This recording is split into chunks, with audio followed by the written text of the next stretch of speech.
Wiecie, tako czelotka absolwentów jednego moc wywołanego uniwersytetu ze niełydzkim już dorobkiem do kariery osprawiała na trefie o swoim życiu, o tym, co już erbli i o tym, ku czemu jeszcze zmierzają. Uzdali, co pójdą ze bezuchem do swojego dawnego profesora ze uniwersytetu, już dosik dawno na pensji, a wtory był dla nich w ten czas jeszcze młodzioków przykładem i srogą inspiracją. Na łączo z tego bezuchu osprawianie ślazło na tym stresu i srogi szpany we robocie i we życiu międzyludzkich zależności. Stary profesor chciał swoich bezuchantów ugościć gorką czekoladą, poszedł do kuchyni i zatem wrócił ze srogą krużą wrawej czekolady, kompletem najroztomajszych szolek. Niektóre byli ze tego richtycznego porcelanu, insze byli szklane, a jeszcze insze krystalowe. Niektóre z nich wyglądali blanka fachowo pomiernie, a insze już byli rafinierowane, paradne. Nieskorzy profesor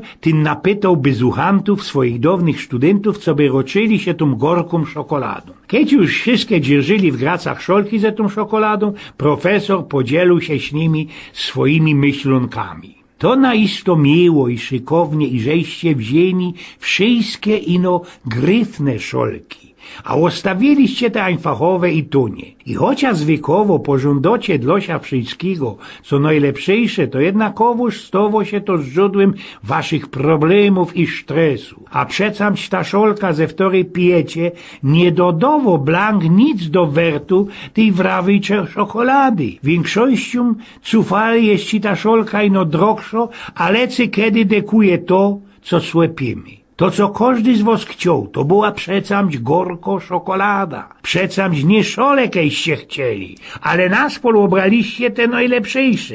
A zaroski za tym napoczliście się dziwać i przyglądać szolkom sąsiadów. Te młode ludzie nic nie odrzekli, no słuchali dalszy swojego profesora, a ten sztejc rządził. A teroski przyjaciele, proszę ozwóżcie se, pomedykujcie, deczko. Życie jest genau jak ta gorko czekolada. A wasza robota, pieniądze, pozycja społeczna, to są tymi szolkami, są ino statkami, no czynioma, które mogą podprzyć i wesia zawierają wasze życie. Dawniejsze studenty nic nie odrzekli, a ino słuchali dalszy, a profesor go do tak. Ta twoja hopie, babo, szolka nie blank określa, ani nie weksluje jakości twojego życia. Lecy kiedy skupczając się ino na szolce, nie poradzimy się radować tą gorką czekoladą, którą nam zagarantował los i przejśdrzenie. Zapamiętaj raz na zawsze, los i przejśdrzenie waży nam ta czekolada, ale na zicher nie wybiera nam szolki. Zaś pierwejsze studenty nic nie rzekli, a stary profesor ciąg dalszy. Najszczęśniejsze ludzie na świecie blank nie mają wszystkiego, co w nim najlepszejszego. Oni ganz einfach richtują wszystko, co najlepszejsze ino z tego, co mają.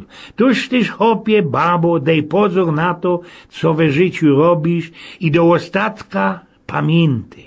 Żyj einfachowo. Przyj każdemu szlachetnie i zacnie. Łopatrowej inszych i piastuj szczerze, osprawiaj ze wszystkimi moreśnie i uprzejmie, a cołki rest łosto w losowi albo punt buczkowi, no, co w to wierzy. I spamiętaj, zmiarkuj do ostatka. Najbardziej majętny, zabrany nie ma ten, w tomu naisto najwięcej, ale ten, któremu najmniej potrza. Raduj się, hopie, miej mocka uciechy, szmekując i maszkycąc ta swoja gorko czekolada. Festelnie mumrot ta geschichta i zdomi się, że kiedybyśmy bardziej dawali pozór na mądrości inszych nocy, to pewnikiem też by ci nam to ino na dobre wylazło. Prawda? Oj, więc pnioków.